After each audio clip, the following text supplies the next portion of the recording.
Hi hello ನಮಸ್ತೆ friends, ಹೇಗಿದ್ದೀರಾ ಎಲ್ಲರೂ? Welcome back to my channel. ನಾನು ನಿಮ್ಮ ಶಶಿ ಮಲೆನಾಡು. ನಾನಿವತ್ತು ಫ್ರೆಂಡ್ಸ್ ಕಬ್ಬಿನ ಹಾಲಿನ ಜ್ಯೂಸ್ ಒಂದು ಸಣ್ಣ ವಿಡಿಯೋ ಮಾಡ್ತಾಯಿದ್ದೀನಿ. ಕಬ್ಬಿನ ಹಾಲು ಈ ಸಮಯಕ್ಕೆ ಎಷ್ಟು ಚೆಂದ ಅಲ್ವಾ ಫ್ರೆಂಡ್ಸ್ ಕುಡಿಲಿಕ್ಕೆ.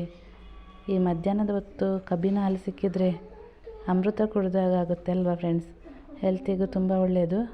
ಕಬ್ಬಿನ ಹಾಲು ಕುಡಿಯೋದ್ರಿಂದ ತುಂಬ ಬೆನಿಫಿಟ್ಸ್ ಇದ್ದಾವೆ. ಯಾರೆಲ್ಲ ಕಬ್ಬಿನ ಹಾಲು ಕುಡ್ದಿದ್ದೀರೋ ಪ್ಲೀಸ್ ನನಗೆ ಕಮೆಂಟ್ ಮಾಡಿ ಫ್ರೆಂಡ್ಸ್. ಈ ವಿಡಿಯೋ ಇಷ್ಟ ಆದರೆ ಲೈಕ್ ಮಾಡಿ, ಕಮೆಂಟ್ ಮಾಡಿ friends. Thanks for watching. Thank you so much friends.